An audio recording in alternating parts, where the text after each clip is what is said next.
Assalamualaikum warahmatullahi wabarakatuh.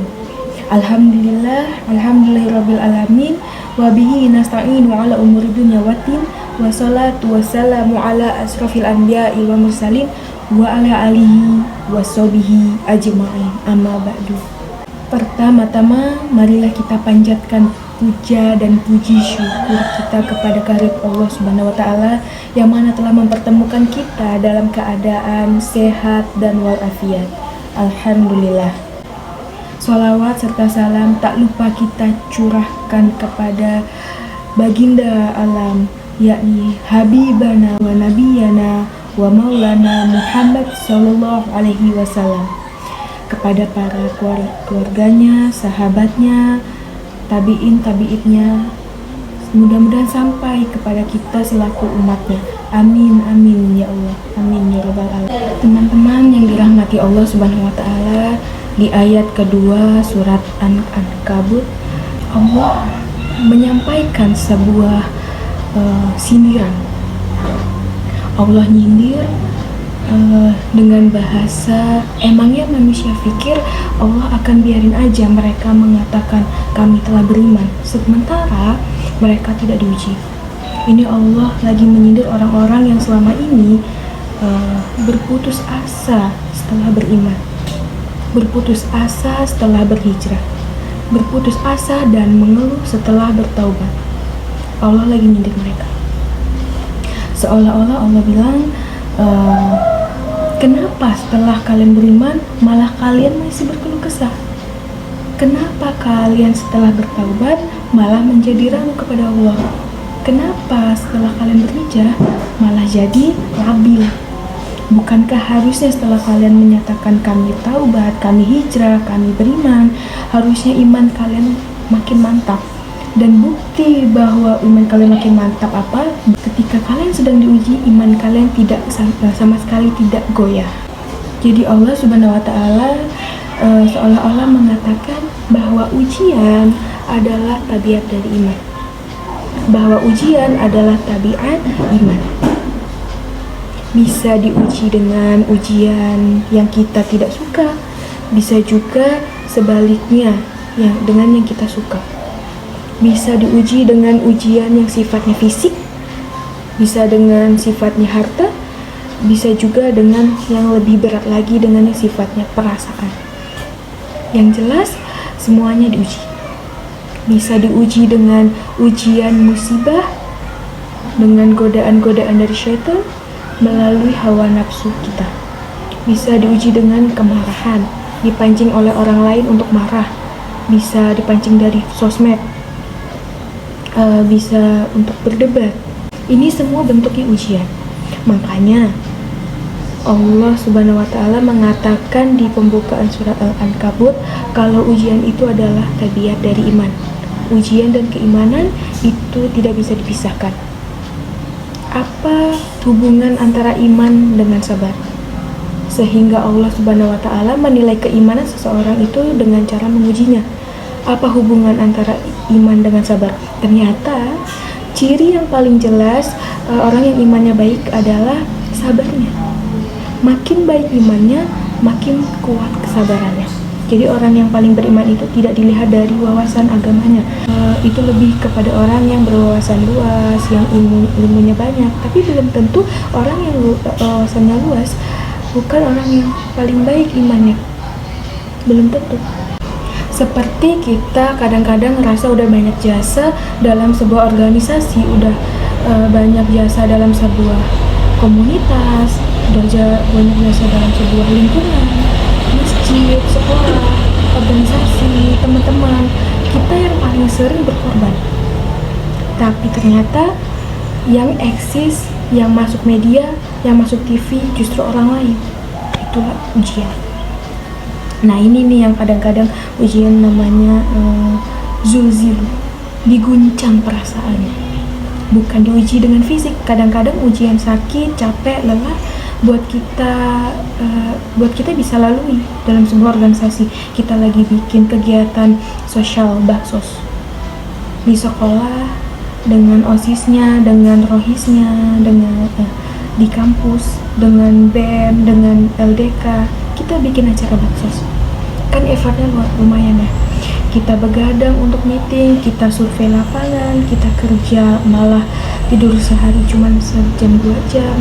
Visi kita lelah, visi kita capek, sampai kadang kita sakit, sampai dirawat di rumah sakit gara-gara kena tipes misalnya.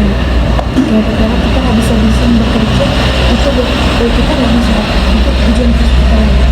Dan besok kita mau ngadain lagi, kita yang paling semangat dan aktif, nggak masalah capek juga, nggak masalah juga kita lelah, kita nggak masalah kurang tidur, nggak masalah kita berjalan jauh, nggak masalah. Satu, ujian harta, kita justru yang nombokin, justru kita yang nalangin modal-modal untuk kegiatan-kegiatan tersebut. Kalau ternyata nggak tercover dananya, akhirnya nggak bisa dibalikin talangan kita, nggak apa-apa, kita ikhlas, kita berkorban dengan harta kita. Butuh apa, saya bayarin. Kita lewatin aja ujian harta, tapi begitu ujian perasaan, kita udah capek, lelah, kurang tidur, nombokin, nalangin habis-habisan, ternyata teman kita yang jadi ketua panitia. Kadang masalah itu doang malah jadi PR. Yang namanya PR ketika diliput dengan media kan dia yang muncul di media. Misalnya diundang di hitam putih lah, apalah, kok dia yang muncul di sana? Atau diundang berdua sampai sana dia yang banyak ngomong. Pulang-pulang kita yang diundur. Begitu besok ngadain lagi, kita udah nggak mau terlibat live group. Kenapa itu terjadi? Ujian zuzilu, perasaan. Kadang sakit, dirugiin dengan teman. Kadang kita masih oke lah selama ini, asalkan kita ngumpul, gue yang bayar, oke deh, nggak usah dibahas. Baru dibahas nanti pas sakit hati. Kalau belum sakit hati nggak bakal dibahas kan, nggak apa-apa deh, kita terus yang bayarin, kita yang traktirin ngopi, apa segala macam, nggak pernah dibahas. Terbesit sih dalam benak kita, tapi nggak mau dibahas, udahlah biarin aja, easy going. Kemudian kita yang capek harus rempong sana kemari segala macam, selalu acaranya di rumah kita, akhirnya kita yang bayarin, kita yang rempong, kita yang nyiapin segala macam, bebersih sendiri. Tapi begitu ada yang nyakitin perasaan kita sedikit aja, semua itu akan balik lagi. Dari dulu ya, keluarkan. Kenapa dipancing oleh ujian perasaan? Data yang paling berat itu adalah zuzilu, diguncang perasaannya. Kita kadang-kadang kan habis-habisan untuk seseorang, nggak masalah. Hujan-hujanan dia yang pakai jas hujan, kita nggak pakai apa, sakit-sakitan juga, dikerok segala macam, biarin aja. Kalau banyak lagi kempes, dia naik Grab, kita dorong-dorongan motor, terus cari tempat tambal ban sekalipun malam. Apa sih yang gak buat dia? Apa sih yang gak buat kamu? Begitu dia selingkuh, keluar semuanya. Mulai list report keuangan. Waduh, dulu sekian, uang sampai sekian, dihitung kan? Kenapa begitu? Perasaan kan? Ya ini nih yang coba kita belajar. Mungkin malam ini kita lebih banyak membahas tentang sabar dalam ujian perasaan. Karena banyak banget ujian-ujian, bagaimana kita mengcovery perasaan kita. Ketika kita diuji dengan ujian ego, marah, dengan sakit hati, yang gitu-gitu, ini ujian jauh lebih berat daripada ujian fisik, ujian harta, termasuk rasa cinta, rasa benci. Kadang itu menjadi ujian. Kenapa ujian? Bikin kita tidak lagi logis, nggak realistis. Dan kadang-kadang mengabaikan hal-hal, nilai-nilai yang selama ini kita pegang sebagai satu kebenaran. Kita abaikan batas-batas syariah. Ini semua ujian dari Allah Subhanahu wa Ta'ala, sehingga tidak seperti orang yang beriman kecuali ketika Allah Subhanahu wa Ta'ala melihat dia sabar dalam ujian. Kalau dia nggak sabar dalam ujian, malah di dalam pembukaan surat Al-Ankabut tadi Allah menggolongkan mereka termasuk orang-orang yang munafik. Kenapa orang munafik? Orang yang mengaku beriman tapi sesungguhnya dia tidak beriman. Apa salah satu buktinya? Dia tidak sabar. Jadi kalau kita mau menilai diri kita mukmin atau munafik, dan ini bukan materi untuk menjudge orang lain, dan ternyata dia orang munafik, oh bukan, lagi-lagi kita belajar itu angle untuk diri kita sendiri. Kita tidak merekomendasikan kita belajar untuk mendapatkan kaca pembesar. mencari-cari kesalahan saudara kita, tapi kita belajar untuk semakin bisa bercermin, untuk menemukan aib dan kekurangan kita. Jadi semakin kita tahu ilmu agama, semakin kita tahu ayat dan hadis, semakin kita punya cerminan untuk menilai diri kita dan memperbaiki diri kita sendiri, bukan nyari kaca pembesar untuk memperjelas aib-aib orang lain. Kalau kita ingin menilai diri kita ini orang yang mukmin atau munafik, caranya lihat aja kita sabar nggak nih, terutama dalam masalah emosional, dalam masalah ego, dalam masalah marah, dalam masalah hawa nafsu, misalnya perasaan cinta, dalam perasaan benci. Bisa nggak kita adil bahkan kepada orang yang kita benci, adil kepada orang yang kita benci, kepada musuh sekalipun. Bahwa jangan sampai kita ini gara-gara kita nggak suka dengan orang, kita berlaku zalim kepada dia. Jangan. Ini berarti kita harus melawan ego kita sendiri. Ego untuk memaafkan orang lain, ego untuk bisa melupakan kesalahan orang lain, ego untuk bisa berlapang dada dengan hal-hal yang gak nyaman daripada orang lain. Ini adalah ujian yang paling berat. Di situ kita bisa lihat kita ini mukmin atau munafik. Kalau nggak pernah sabar sama sekali dalam masalah ego, dalam masalah emosional, berarti jangan-jangan kita tergolong di antara orang-orang yang kata Allah, wa ma hum bil mu'minin, mereka bukan orang yang beriman. Kata Allah di surat Al-Ankabut, mereka itu adalah orang-orang yang munafik. Nauzubillahi min dzalik. Kalau kita merasa pernah sabar terhadap emosi kita, sekarang kita lihat sesering apa kita sabar terhadap emosi kita. Maka derajat seseorang mukmin tergantung tingkat kesabarannya. Ada orang yang sabar hanya karena tersakiti dengan satu kata, ada dengan satu kalimat, ada yang sabar dengan satu paragraf, ada yang sabar dibully rame-rame. Berarti lahum darajatun inda rabbihim. Orang beriman juga bertingkat-tingkat, dan tingkatan itu tergantung tingkat kesabaran kita dalam menghadapi ujian, salah satunya ujian emosional kita, perasaan kita. Sehingga teman-teman yang dirahmati Allah Subhanahu wa taala, salah satu program kita untuk terus mengembangkan diri, untuk tumbuh, program untuk memperbaiki diri kita di hadapan Allah itu adalah coba kita program dalam sehari aja, terus kita nilai berapa kali kita berhasil melewati ujian emosional. Bukan cuma marah, termasuk cinta, benci, tersinggung, sakit hati gitu-gitu. Berapa kali kita berhasil melewati ujian itu dalam sehari. Gak usah seminggu, sehari aja. Di jalan, sama teman, di grup WA, di IG, di Twitter, di mana gitu. Coba kita lihat berapa kali kita bisa menahan diri kita dan bersabar. Bukan berarti tidak respon ya, bukan berarti pasif. Kita bisa merespon tapi dengan cara yang elegan. Kita bisa merespon tanpa harus melihatkan emosional yang meledak-ledak. Bukan berarti kita disakiti orang, dihina segala macam, kita diam aja. Enggak selalu gitu. Kadang-kadang kita perlu merespon untuk mengklarifikasi, tabayun kalau kata orang-orang dalam ilmu fikih. Kita harus tabayun. Tapi tabayun dengan marah itu beda. Tabayun dengan mencela itu beda. Sehingga kita bisa mencoba untuk menahan diri, berpikir, aduh capek kalau kayak gitu. Tapi kan ini bagian dari pembelajaran. Makin terbiasa begitu, makin terbiasa elegan, maka otomatis jadi nggak terlalu repot lagi. Kan awal-awal bersikap pengen bijaksana, elegan, yang dewasa, itu kan kadang-kadang harus diusahain ya. Karena belum karakter, harus mikir dulu bagaimana ya sikap yang paling dewasa, bagaimana ya sifat yang paling bijaksana, bagaimana ya sikap yang paling wise, bagaimana sikap yang paling elegan, masih mikir. Tapi setelah berkali-kali kita latihan, lama-lama akan menjadi kebiasaan atau spontanitas kita. Dan kalau udah bisa kayak gitu, insya Allah kita sudah bisa meniru akhlak Nabi Muhammad SAW. Ini ujian perasaan banget.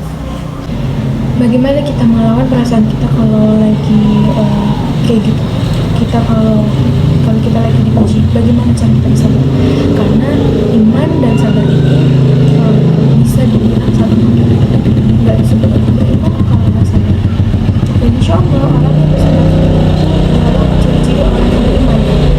Kalau iman itu ucapan, inna sholati wa nusuki wa mahayaya wa mamati lillahi rabbil alamin, gampang. Kalau iman itu cuma ucapan hasbiyallahu wa ni'mal wakil, gampang. Emangnya cukup kamu dengan mengatakan kamu telah beriman lalu tidak benci? Ternyata iman adalah sabar dalam ujian. Jadi nggak mungkin orang yang disebut beriman sementara dia tidak bersabar, sementara dia emosional, sementara dia temperamen, sementara dia orangnya meledak-ledak, sementara dia orangnya mengeluh, sementara dia orangnya berputus asa. Nggak mungkin. Karena ulama mengatakan la tayasu, jangan berputus asa. Karena sesungguhnya keputusasaan bukan di antara akhlak orang yang beriman. Orang beriman itu tidak berputus asa.